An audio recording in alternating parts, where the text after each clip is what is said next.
CatDog. As mentioned earlier in the video, Rugrats is full of disturbing moments. Given that the series is shown in the eyes of babies, it makes sense.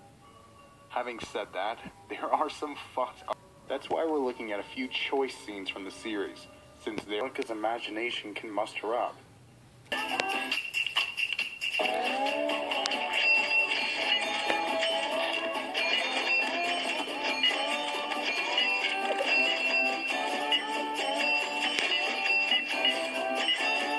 But this baby is a massive, drooling, and obnoxious tyrant who ends up eating her.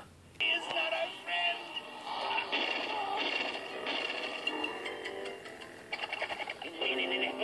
Calm down now, fellas. I can give you one of my buffet coupons. It'll trim the bill down to, $13. Look at that. We're all square. Even Steven.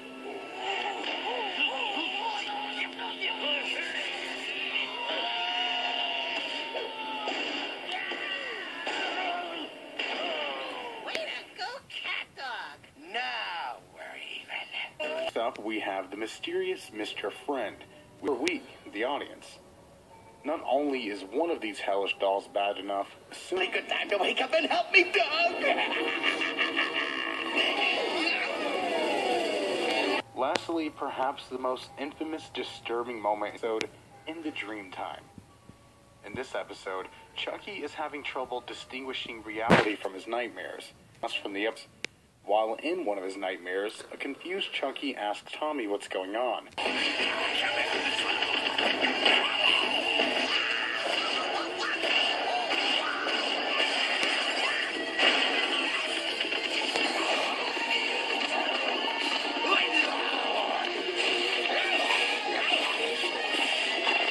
This moment terrified a generation of children and resulted in nightmares galore. One chocolate mousse coming right up. Rugrats was always very good at nailing the feeling of a fever dream, from the disturbing moments such as in this episode to the more serene, like in the episode Slumber Party.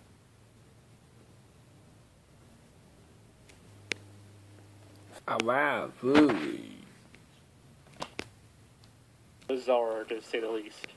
It is definitely one of the most influential. Sense of humor is often very weird, dry, and messed up. Definitely one of the most influential cartoons in the past decade, for sure. And that sometimes you can go a bit too far and end up in the more this was meant to be funny or pure nightmare fuel. After he breaks his toes. Surprisingly, the clown nurses are fucking terrifying. Stuffing and plum pudding. Plum pudding? Awesome! She even sent her own recipe for the goose. Oh, a traditional English Christmas dinner. Our second moment comes from the episode Another 5 More Short Grables, which is, more or less, this one segment revolves around Lemongrab and is arguing over what their toy lemon doll should do next. Lemongrab 2 thinks he should go to bed, while Lemongrab 1 thinks he should dance.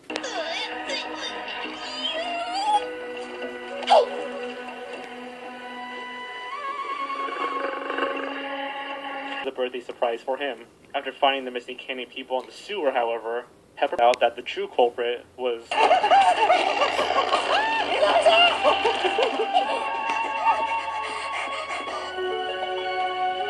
I said BKB, blue out. Only appearing once in the entire series in the episode Pingu's Dream. Throughout his dream, the walrus follows Pingu in what he thinks is a playful manner.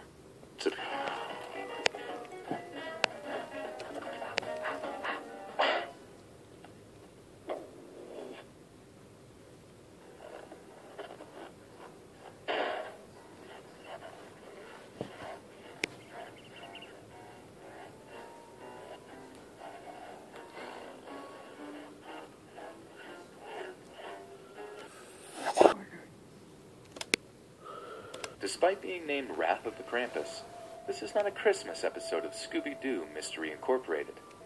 What it is, however, is a disturbing romp through an abandoned doll factory. Laws require to be unnecessarily terrifying. Shaggy calls it uber creepy, which is... The urge to stay was strong. The concern I felt for my family was even stronger. Man, Grown Up was a weird show.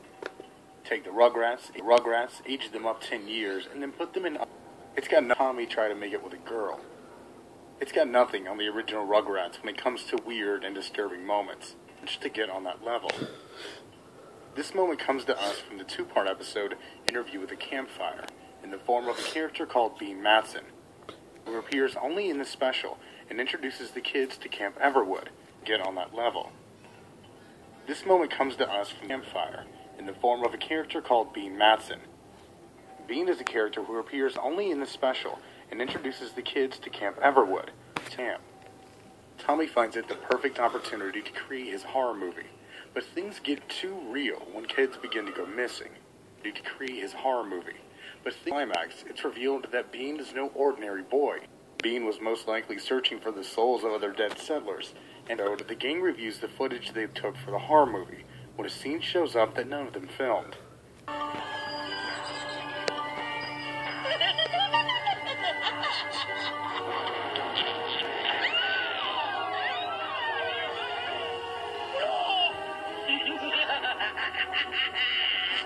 Levitating with red eyes saying, "Don't ever got no brain," what that means, but it sure scared the hell out of the Rugrats. It's a strange moment, and a disturbing one at that. Despite being named Wrath of the Krampus, this is not a Christmas episode of Scooby-Doo Mystery Incorporated. Talk about a missed opportunity. Could be unnecessarily terrifying. It's uber creepy, which is an understatement given that the factorable and cartoony art, with their hollow eyes and dry red paint blotches resembling blood. But don't you see, Trevor? I have the secret to controlling Maximut. Look out, super pet owners. You're about to get...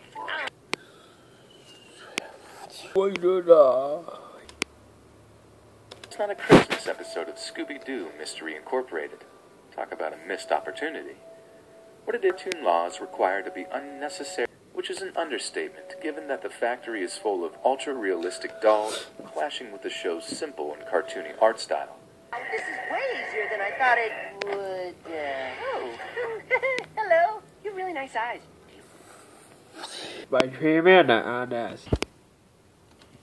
Season 3 of Jimmy Neutron was where things started to get weird. Season 3 of Jimmy Neutron was where things... But the tone of the show for its final season got weird. One moment in particular that highlights this tonal change is in the episode One of Us. It starts with Sheen telling about a new show that he's been watching called The Happy, and they all happy. Jimmy ignores it and goes to do some weird Photoshop him and his crush's heads into wedding photos. However, this is a job for Baron Bad Beaver. Betty convinces him to give it a go. So that night he turns it on and is greeted by kind haters. He watches 10 seconds of it before turning it off because it's just that bad, and quickly puts it out of his mind. It's that night he sees her watching through the window and realizing people. Soon, the entire town is after Jimmy, trying to force him to watch a show. Cindy, who just returned from a karate competition, has not been affected yet. Be right to let you work. You just got here. Yeah, forget cleaning. How about whipping up some cookies, Mama? Oh, good idea, Daddy. Oatmeal and raisin, okay? Alas, it's unnerving to think of such an innocent show brainwashing people like this.